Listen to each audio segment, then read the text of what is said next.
Hello, my name is Mitch McQuigg, and today we're going to be doing the Week 7 assignment. We're going to be going over government bureaucracy, the American judicial system, and what I've learned in this class over the past 7 weeks.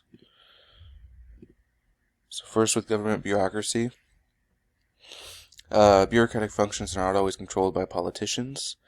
The concept is, while politicians often play a central role in governance, not all functions of the government or society are directly controlled or decided by them.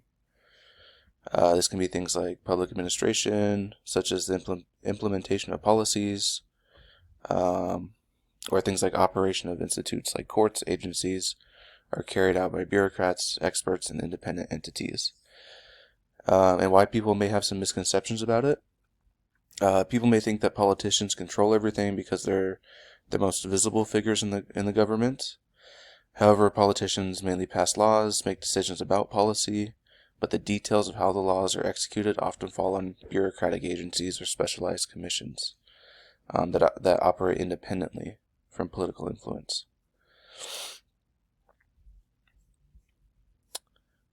Mandate. The concept, a mandate refers to the authority granted to an elected official or a government to act on the behalf of the people.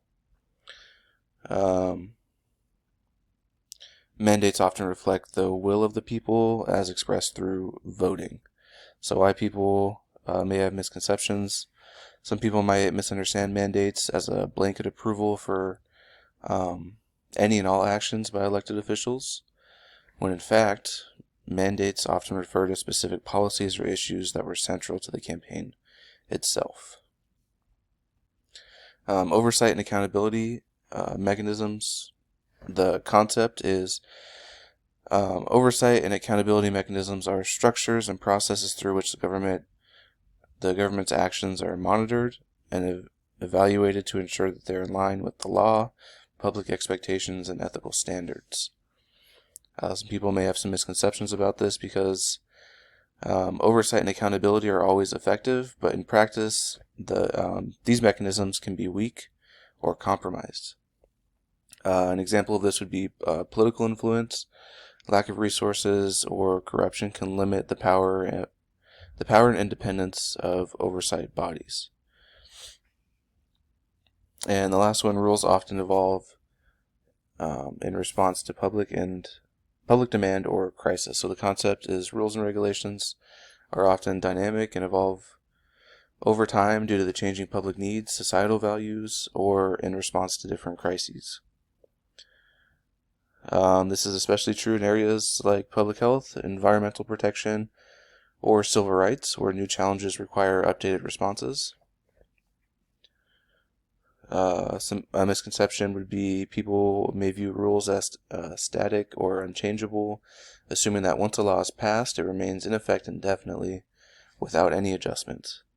This isn't the case. Rules often need to evolve, and they can create confusion or resistance, especially if the changes are perceived as reactions to temporary issues or government overreach. Alright, next, the American judicial system. So the federal, state, and courts, the U.S. legal system is structured with both federal and state courts, each having jurisdiction over different types of cases. Federal courts handle cases involving federal law, constitutional issues, or disputes between parties from different states, while state courts primarily handle cases involving state laws, local issues, or crimes committed within the state lines or borders. Some people may have some misconceptions about this because many people believe that federal courts are superior and are more important than state courts. And while federal courts have jurisdiction over specific types of cases, state courts handle the vast majority of legal matters, especially things like criminal cases, divorce, child custody, property disputes, things like that. So number 2, a criminal trial decision. So the concept is, in criminal trial, the decision typically falls on the judge or jury, who must determine whether the accused is guilty or not guilty of the charges based on the evidence presented during trial. The prosecution also has to prove that the defendant is guilty beyond any reasonable doubt. And some misconceptions would be pertaining specifically to the verdict. Many people may not fully understand that the not guilty verdict doesn't mean the defendant is innocent. It simply means the prosecution wasn't able to prove their case beyond reasonable doubt. So a lot of people often confuse not guilty and innocent and think they're the same. So number 3, not all legal cases go to trial. Many legal cases, both criminal and civil, are resolved without even going to trial. These cases can be settled through negotiations, plea deals, specifically in criminal cases, arbitration, or mediation. A large number of criminal cases are resolved with plea bargains, where the defendant agrees to plead guilty in exchange for a lesser sentence. Some misconceptions, specifically with the trial, a lot of times in movies or TV shows, it's portrayed as dramatic courtroom trials leading people to believe that every legal case results in a public trial. But in reality, the majority of cases are resolved even outside of the court, and most of them don't even ever make it to a judge or a jury to begin with. Innocent until proven guilty. So we kind of touched on this one a little bit up top, but this is the principle. This principle is a fundamental part of criminal law, especially in the U.S. It means that a person accused of a crime is presumed to be innocent until the prosecution believes that they are guilty beyond reasonable doubt, by using evidence or proof throughout the trial. Many people are an example of misconception would be assuming guilt. Some people may have difficulty applying this principle when they have strong emotional reactions to high-profile cases. Assuming someone is guilty because of the severity of the crime or the evidence presented in the courtroom.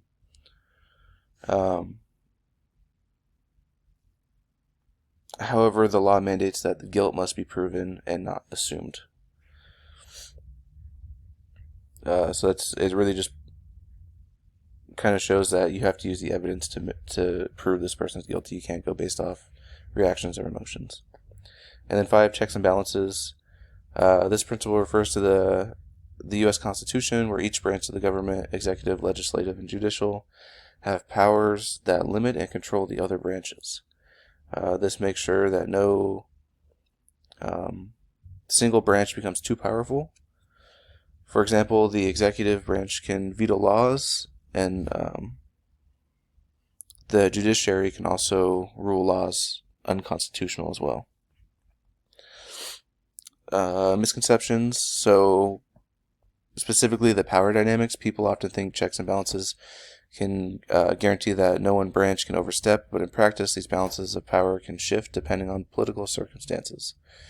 For example, when a party controls both the executive and the legislative branches, they may be able to push through policies with less oversight.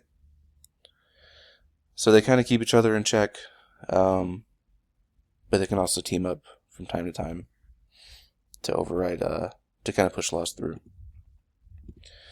And then finally, what I've learned. I've learned specifically running for mayor is a ton of work.